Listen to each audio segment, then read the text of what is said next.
दोस्तों, आखिर राजस्थान के अंदर चल क्या रहा है? कुछ दिन पहले ही छात्रों ने आरएसएस के एक प्रोग्राम का विरोध किया था, जहां पर शस्त्र पूजन का प्रोग्राम था, जिसके बाद छात्रों के ऊपर लाठी डंडे बरसाए जाते हैं। न सिर्फ लाठी डंडे बरसाए जाते हैं, बल्कि उनके काफिले पर, उनकी गाड़ियों पर, छात्रों की गाड़ियों पर पुलिस द्वारा डंडे बरसाकर इनकी गाड़ियों के शीशे तोड़ दिए जाते हैं। उसके बाद भी मन नहीं भरता है दोस्तों, तो छात्रों को सेंट्रल जेल में डाल दिया जाता है। दोस्तों, आज 17 दिन हो चुके हैं। आज यह खबर निकल करके आई कि किस तरीके से उन्हें जमानत दे दी गई है। 17 दिन के बाद जमानत मिली है दोस्तों। लेकिन दोस्तों, इस खबर के बाद राजस्थान की धरती से एक और बड़ी खबर निकल करके आ रही है। खबर में यह बताया जा रहा है कि दो पत्रकारों को, जी हां, खबर दिखाने के उपलक्ष्य में दो पत्रकारों को अरेस्ट कर लिया गया है और खबर बीजेपी के नेता के खिलाफ चला दिया गया, जिसके चलते पत्रकारों को अरेस्ट कर लिया गया। आखिर देश के अंदर चल क्या रहा है? कोई सवाल उठा दे, कोई सवाल पूछ ले, कोई देश के सामने सच बता दे, तो आप उसको अरेस्ट करा लीजिए। कोई जो है अपना प्रदर्शन कर ले, उसको ऊपर लाठी चार्ज कर करके सेंट्रल जेल में ठुसवा दीजिए। आखिर ये देश के अंदर चल क्या रहा है दोस्तों, आपको याद होगा कि उत्तराखंड के अंदर एक पत्रकार किस तरीके से सरकारी चीजों का जो है खुलासा करता है, हॉस्पिटल का खुलासा करता है, और जिसके बाद क्या कुछ होता है मुझे बताने की जरूरत नहीं है, आप सबको पता है। वो घटना लगातार लोगों ने सुना, समझा। उसके बाद उनकी वाइफ किस तरीके से मीडिया के सामने आकर के बोलती हैं। तो पत्रकारों के साथ ऐसा क्यों किया जा रहा है? युवाओं के साथ ऐसा क्यों किया जा रहा है दोस्तों? खबर देखिए, द लंदन टॉप की खबर के अनुसार राजस्थान पुलिस ने दो पत्रकारों को किया अरेस्ट। डिप्टी सीएम दिया कुमारी पर झूठी खबरें छापने का आरोप लगाया गया है। दोस्तों, मैं आपको एक बात बता दूं, ज्यादातर जब पत्रकार खुल करके सत्ता के सामने जब सच्चाई दिखाना शुरू कर देते हैं, आईना बन करके खड़े हो जाते हैं, तब सत्ता में बैठे हुए लोगों को यह बातें हजम नहीं होती हैं। ज्यादातर यही केस समझने को मिलता है, देखने को मिलता है, जब पत्रकार कुछ सच्चाई बताने लग जाए और सोचिए कि जब उससे बौखलाहट मचनी शुरू हो जाए तो पत्रकारों को अरेस्टिंग कर ली जाती है, गिरफ्तारी कर लिया जाता है, बाहर निकाल दिया जाता है। दोस्तों, पत्रकारिता देश के अंदर बची नहीं है, लेकिन गिने चुने जो पत्रकार हैं, जो देश को जिंदा रखना चाहते हैं, पत्रकारिता को जिंदा रखना चाहते हैं, देश के सामने सच्चाई लाना चाहते हैं, उन पत्रकारों पर भी जो है अरेस्ट कर लिया जाता है, गिरफ्तारी कर ली जाती है।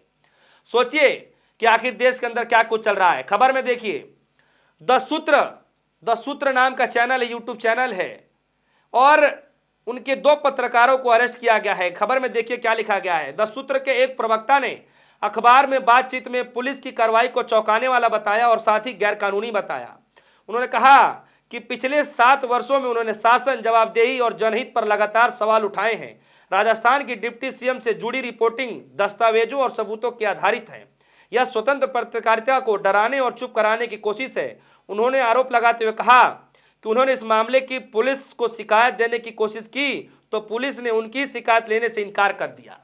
बताइए, यह सवाल है दोस्तों, अपने आप में बहुत बड़ा क्वेश्चन मार्क है कि जो सवाल पूछे जाने चाहिए, अगर वो सवाल पूछने की कोशिश करते हैं, जब वो आईना बन करके उन नेताओं को दिखाने की कोशिश करते हैं, तो किस तरीके से उन्हें जेल में डाल दिया जाता है, किस तरीके से गिरफ्तारी कर ली जाती है। और ऐसे हजारों केस मिलेंगे आपको देश के अंदर में। पत्रकार भी सेफ नहीं है। हिम्मत कैसे हुई जो आपने सवाल पूछ लिया सत्ता में बैठे हुए लोगों से? और दोस्तों, यही कारण है कि लगातार देश में पत्रकारिता का जो स्तर है वो धरातल में चलता जा रहा है। सिर्फ बचे खुचे जो पत्रकार है, चाटुकार मीडिया है, बस वही पूछती है कि आम काट के खाते हैं कि चूस के खाते हैं, आप थकते क्यों नहीं है, कौन सा टॉनिक लेते हैं।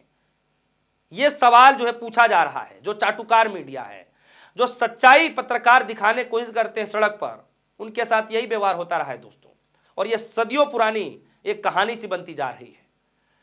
दोस्तों, सबसे पहले मैं आज आपको बता दूं कि 1 अक्टूबर के तहत एक प्रोग्राम था आरएसएस का, वो भी राजस्थान के अंदर में शस्त्र पूजन का प्रोग्राम था आरएसएस का, जिसके तहत छात्रों ने विरोध प्रदर्शन किया था कि आरएसएस जैसी जो संस्थाएं हैं, जो पॉलिटिकल पार्टियां हैं, वो कॉलेज के अंदर, यूनिवर्सिटी के अंदर ऐसे प्रोग्राम नहीं कराना है। क्योंकि भाई शिक्षा का मंदिर है, यहां पर हम ज्ञान अर्जित करते हैं, शिक्षा का मंदिर कहा जाता है, हम इसको पॉलिटिकली नहीं होने देंगे।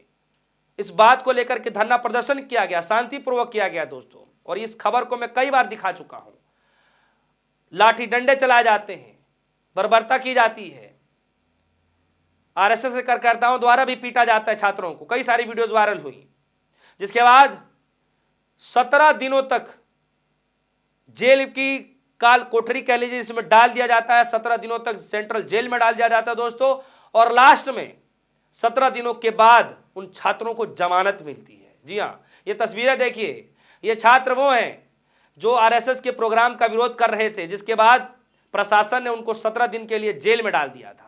17 दिन के बाद जब उनको जमानत मिला दोस्तों, तो किस तरीके से खुशी जाहिर कर रहे हैं, बता रहे हैं कि आगे भी लड़ाई इस तरीके से जारी रहेगी। सुनिए वीडियो में क्या कह रहे हैं। हम राहुल गांधी जी के सिपाही हैं, हम राहुल गांधी जी के सिपाही हैं जो इस संविधान को बचाने के लिए पूरी ताकत से लड़ रहे हैं। मैं धन्यवाद देता हूं हमारे नेता श्री सचिन पायलट जी का कि वो जेल तक आए, उनको मिलने नहीं दिया गया। तो मैं कहना चाहूंगा 3 साल की और बात है, सारा प्रशासन उनके घर पे हाजिरी देता हुआ दिखेगा। मैं धन्यवाद देता हूं डोटासरा जी का, माननीय प्रदेश अध्यक्ष जी का, वो आए और हमारा हौसला अफजाई किया। मैं धन्यवाद देता हूं नेता प्रतिपक्ष टीकाराम जूली जी का, जिन्होंने हमारी हर लड़ाई में जो है साथ दिया। अशोक गहलोत जी ने हमारी आवाज को मजबूत किया। साथियों, तमाम कांग्रेस पार्टी के नेताओं ने हमारा जो है कंधे से कंधा मिलाकर साथ दिया। मैं विशेष धन्यवाद देता हूं पायलट साहब ने जिन लोगों को जिम्मेदारी दी थी हमारी कानूनन कस्टडी की, जमानत की, मनीष यादव जी का, उन्होंने कंधे से कंधा मिलाकर साथ दिया। धन्यवाद देता हूं जीआर खटाना जी का, और विशेष आभार। तो दोस्तों सुना आपने, ये छात्रों की आवाज है, युवाओं की आवाज है। विरोध करने का अलग अलग तरीका होता है। यही स्टूडेंट यूनियन है राजस्थान के अंदर में, जो मुख्यमंत्री के घर का घेराव कर रहे थे, मुख्यमंत्री के पुतलों का दहन कर रहे थे, मुख्यमंत्री की शव यात्रा निकाल रहे थे, अलग अलग तरीके से विरोध प्रदर्शन किया जा रहा था।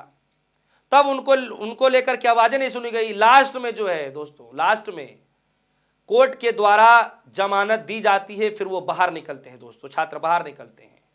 और आज ये खबर निकल करके आ रही है कि फिर से राजस्थान के अंदर में 2 पत्रकारों को हिरासत में ले लिया जाता है, गिरफ्तार कर लिया जाता है। वो भी इसलिए क्योंकि राजस्थान की जो डिप्टी सीएम है दिया कुमारी जी, उनके खिलाफ उन्होंने खबर चला दी, उस बात की सजा मिल रही है। ये आरोप पत्रकारों पर लगाए जा रहे हैं कि खबर हटाने के लिए 5 करोड़ रुपए की डिमांड कर रहे हैं, ऐसा बताया जा रहा है दोस्तों।